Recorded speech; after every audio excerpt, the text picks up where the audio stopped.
Assalamualaikum warahmatullahi wabarakatuh. Alhamdulillahirabbil alamin.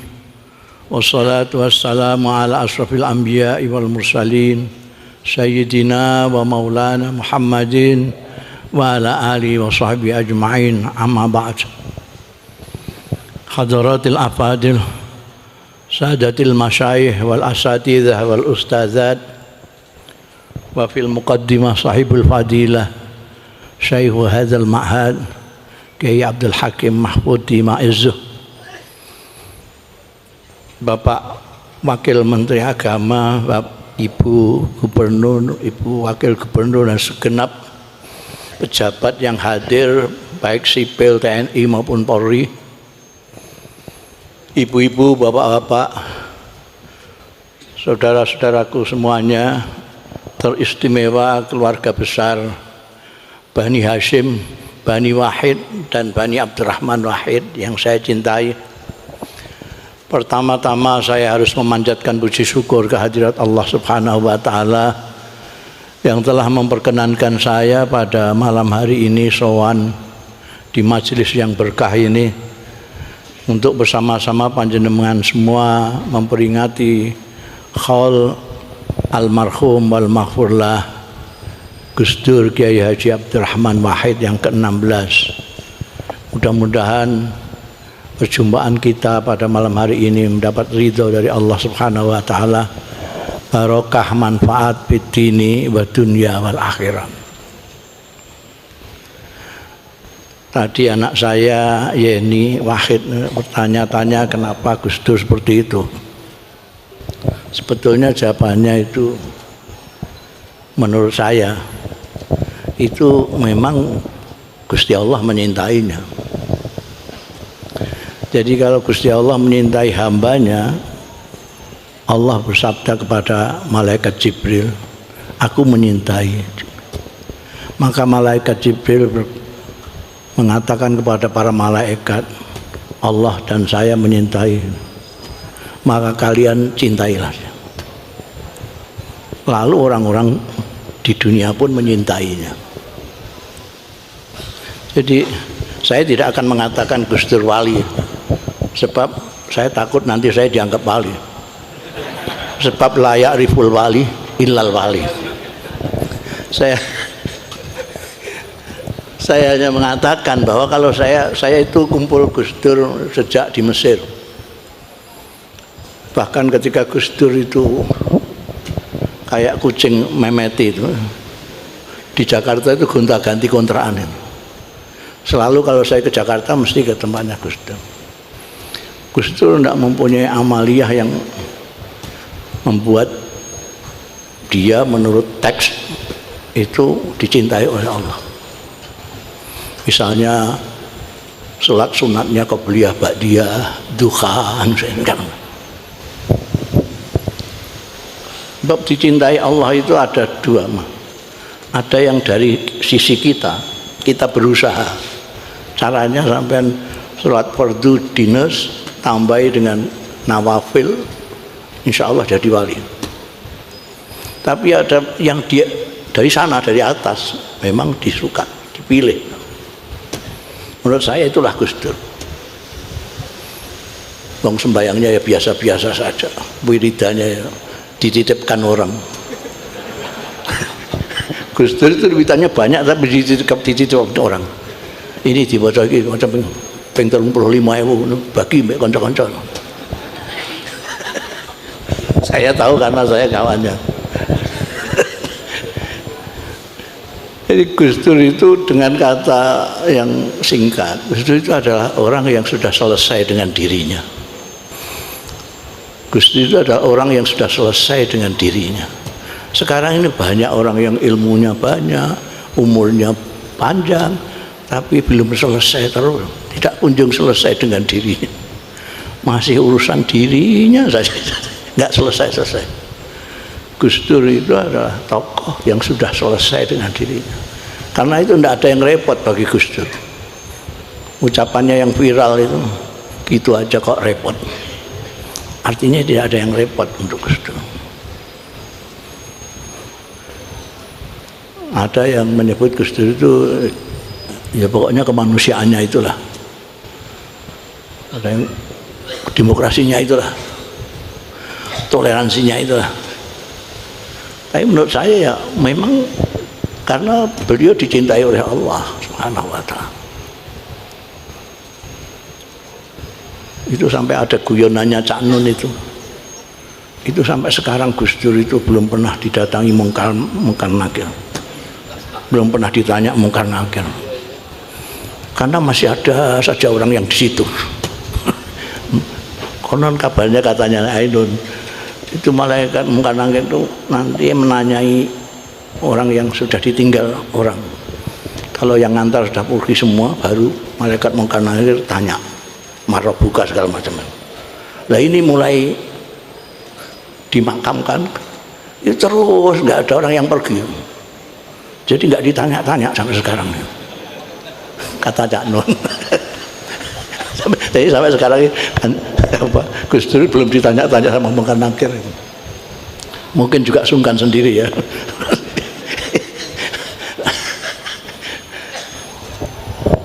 Ibu-ibu, bapak-bapak dan saudara sekalian yang terhormat, jadi saya tadi mengatakan bahwa Gus Dur itu sudah selesai dengan dirinya. Banyak sekali tokoh-tokoh itu sudah jadi pemimpin, sudah tua, sudah ngalim, tapi tidak pernah bisa melepaskan dirinya. Gus Dur itu sudah selesai dengan dirinya. Nggak kepingin apa-apa. Ada presiden, saya gasai itu kan, ada presiden nggak punya dompet, itu Gus Dur. Sudah pernah saya katakan di Ciganjur, ada presiden nggak punya dompet, itu Gus Dur. Padahal saya yang bukan presiden, bukan apa aja, dompet saya 2, untuk rupiah 1, untuk dolar 1. Gus Dur nggak punya dompet, beli bakso pinjam Lisa, pinjam Alisa putranya, pinjam Lisa untuk beli bakso. Makanya Kiai Husain Muhammad Cirebon itu bikin penelitian dan bikin buku judulnya Sang Zahid. Jadi beliau mengatakan bahwa Gus Dur itu zahid, zuhud.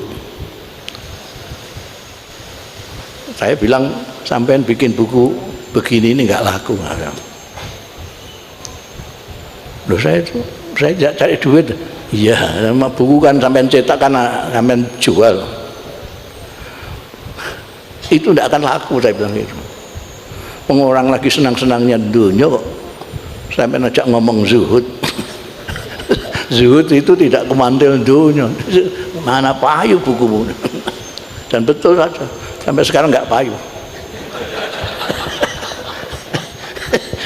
Ya untuk perpustakaannya sendiri saja.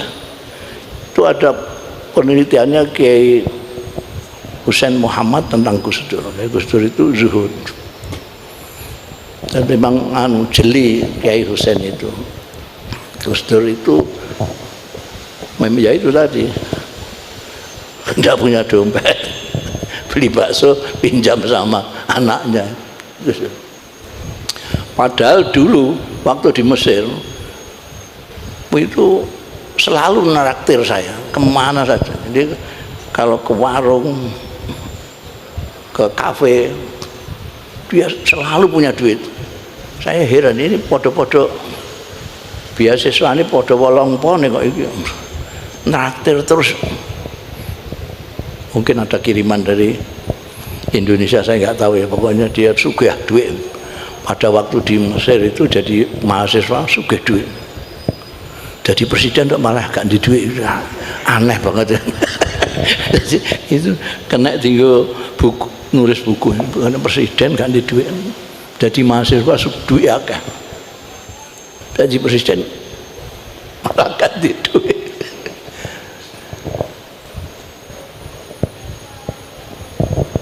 Yang saya perhatikan Gus Dur itu, di samping yang sudah saya katakan tadi, Gus Dur itu tesdik, cara Jawa ini tesdik, nggak tahu bahasa Indonesianya apa itu. siapa yang ditunjuk ini kok jadi ke, ya jadi betul. Tersedik, bukan kronik, tersedik karena dia melihat orang ini begini, oh ini nek jadi gini. Saya pernah diberitahu, awakmu kalau ingin nyambut kawin dengan Kang Mas Puri ini langsung. Itu kawannya dia waktu di Irak, ikut tangani dolar itu. Betul, berarti Kang Mas Puri ini usahanya luar biasa. Jadi kalau sampean kepengen jadi bintang film ya, makanya kan aneh sekali, Gus Dur itu pernah jadi ketua, bukan hanya juri, ketua juri film Indonesia. Saya dikasih apa diktat-diktat yang isinya film-film Indonesia itu, bintang-bintang filmnya barang itu. Beliau yang menetapkan film terbaik ini, pemeran utamanya yang nomor 1 ini, itu ilmu kondial. Allah yarham Cak Nur Khalis itu pernah rasan-rasan sama saya. Gus Dur itu piye ya? Loh, geneman tentang film. Iku wong-wong film iku geneman paling-paling ya film Hollywood, film Eropa Timur wis gak pati ngerti. Gus Dur ngerti jenenge sutradara, bintang film, editor film Mandarin. Padahal jadi Cak Nur, padahal jenenge Cina kan angel-angel ngono kae. Gus Dur apa kabeh. Terus tak guyoni, wah iku dikarangno karo Gus Dur sampean itu. Ya mbok nek ngono. Itu ketika di DKJ, Gus Dur kan pernah jadi ketua DKJ, Dewan Kesenian Jakarta. Soalnya di situ itu di DKJ itu ada ketua komisi sastra.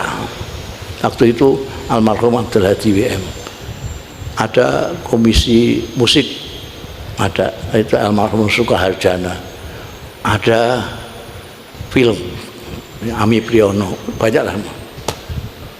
Kalau ngomong sama Gus Dur ini kalah kabeh.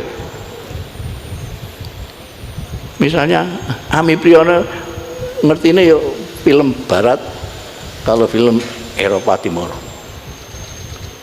Gus Dur film Hongkong. Film Hongkong ngerti sak jenenge ngarange, sak editore, sutradarane, bintang film ngerti. Sing ngomong sastra Abdul Hadi WM, dia ngerti paling sastra barat, sastra Melayu. Gus Dur sastra Eropa Timur sak piturute, sastra Arab nama tak ngerti kabeh.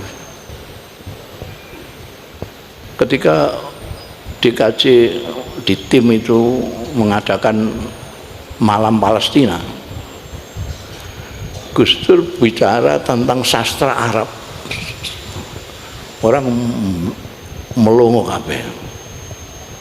Jadi yang di Mesir, di Yordan, di ini tokoh-tokohnya ini wapal kabeh.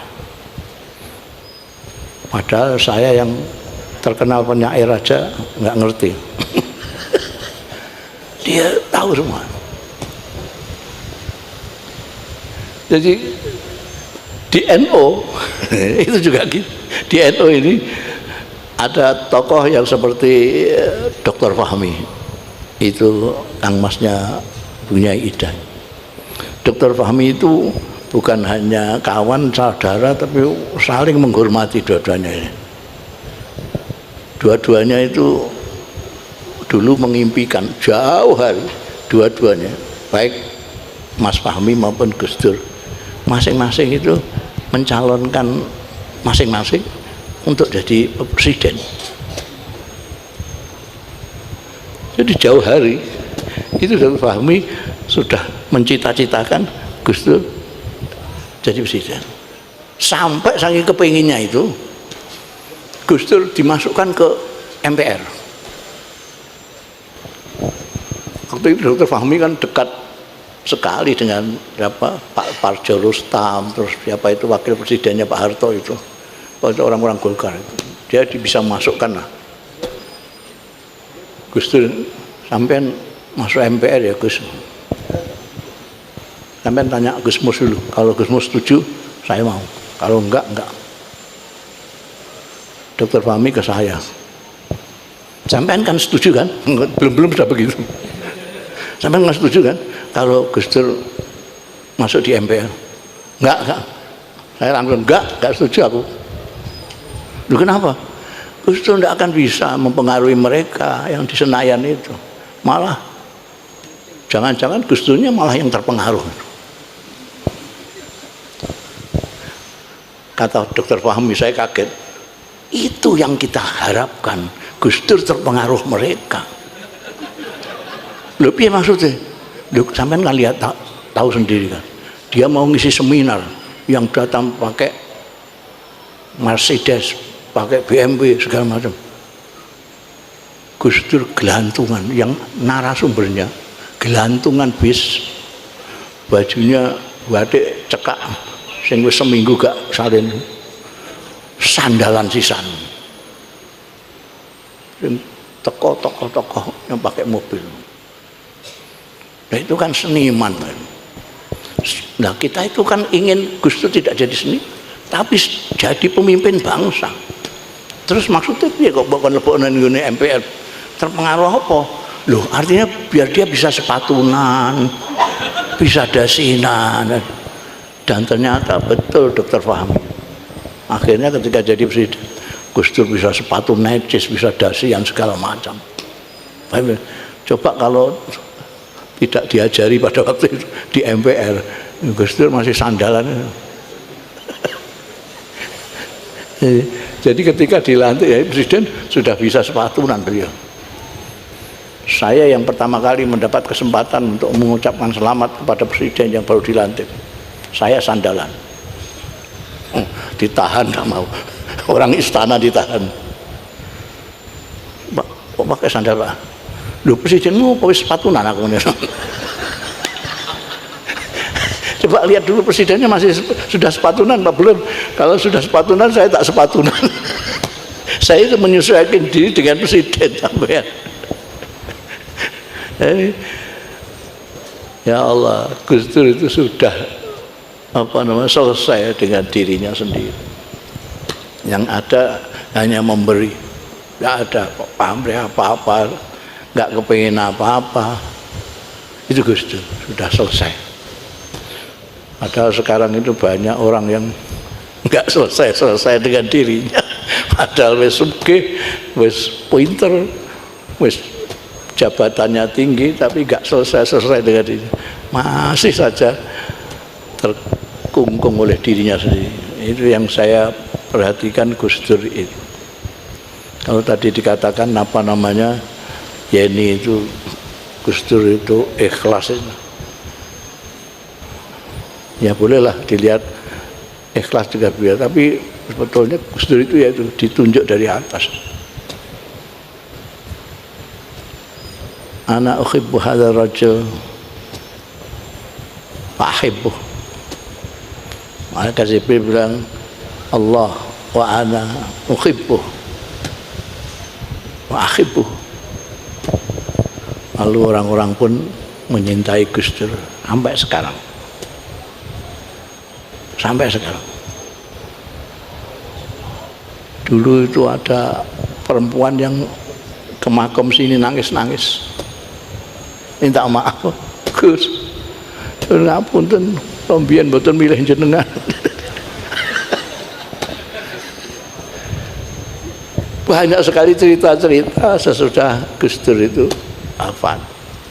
Sebelum wafat orang banyak yang tidak tahu bahwa Gus Dur itu dipilih oleh Allah Subhanahu wa taala untuk dicintai umatnya. Mudah-mudahan kita semua, terutama yang hadir pada malam hari ini, mendapat berkahnya Gus Dur, berkahnya Kiai Wahid, Kiai Hasyim, seluruh ini apa namanya Tebu Ireng ini berkahi semua ini, berkahi semua, insyaallah pahlawan semua. Meskipun yang ada benderanya cuma 2, bendera merah putihnya cuma 2 itu. Gus Kiki ini siapa? Ini mesti Gus Yusuf yang satunya ini. Sebetulnya mulai Kiai Hasyim Asy'ari, Kiai Wahid Hasyim sampai Gus Dur itu pahlawan nasional semua. Pahlawan nasional betul oleh negara Indonesia ini, bukan anggapan kita tok gitu, kan anggapan kita. Pahlawan itu siapa sih? Kalau menurut kamus, pahlawan itu adalah tokoh yang menonjol keberanian dan perjuangannya untuk membela kebenaran, keadilan, dan itu sesuai dengan Gus Dur. Jadi sudah benar kalau pemerintah menetapkan Gus Dur sebagai pahlawan nasional, kan sesuai kamusnya lah. Jadi saya kira itu, saya kesini juga bukan untuk mau'izah hasanah. Mau'izah hasanah itu untuk orang-orang yang belum dalan. Sampean ini sudah dalan semua, masa di mau'izah? Itu kan dalilnya kan ud'u ila sabili rabbika bil hikmati wal mau'izati. Ud'u ila sabili rabbika itu tidak ada maf'ul bihnya. Ajaklah, siapa yang diajak? Tidak ada. Makanya tafsir Kementerian Agama terus dikai kurung. Ajaklah kurung manusia. Quran dikurung-kurung itu. Karena ini tim penafsir ini nggak ngerti sastra. Nggak ngerti sastra. Itu kan ajaklah ke jalan. Artinya siapa yang diajak? Yang belum jalan. Ajaklah naik bis. Siapa yang diajak? Yang belum naik bis. Kalau sudah naik bis, kok diajak naik bis itu gimana? Ajaklah ke jalan Allah. Lah sampean semua sudah di jalan Allah, kok saya ajak lagi gimana? Malah mungkin sampean lebih dalan daripada saya. Itu salah kaprah, tapi sudah namanya di Indonesia ini salah kaprah kan banyak. Dah mau'izah hasanah, nanti diganti tausiah dianggap mau mati. Itu sudah mau'izah hasanah. Sebetulnya mau'izah hasanah untuk yang enggak jalan. Sampean semua sudah jalan, enggak perlu di mau'izah hasanah sampean. Apalagi kok bantah-bantahan wajadilhum billah ya hasan. Itu bukan dengan sampean. Saya kira itu, mudah-mudahan sekali lagi kita mendapat berkahnya ini. Rohibullah ashabil makamai semua, dari Gus Dur sampai ayahnya, mbah-mbahnya, terutama Mbah Hasyim Asy'ari. Mbah Hasyim Asy'ari itu satu-satunya orang Indonesia yang mendapat gelar Hadratus Syekh. Yang mendapat gelar Syekh itu 2 orang, setahu saya. Satu dari Lasem, Syekh Masduki. Yang satu dari Sawonganten,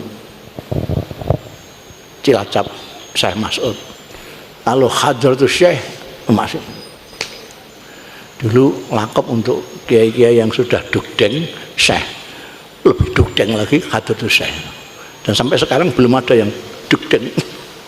Ya cuma satu itu. Hadratus Syekh tidak pernah tambah satu. Itu Syekh Hasyim Asy'ari. Kalau Syekh mungkin masih ada tapi nggak kecatat. Mudah-mudahan kita mendapat barokahnya. Saya itu percaya kepada barokah. Sampean percaya nggak percaya sak dongakno juga dapat berkah. Wallahu yuwaffiquna ila ma fi khairul Islam wal muslimin, khairu nahdatil ulama wa nahdiyin, wa khairu Indonesia wa Indonesiin, wa astaghfirullahal azim li wa lakum wal afu minkum. Wassalamualaikum warahmatullahi wabarakatuh.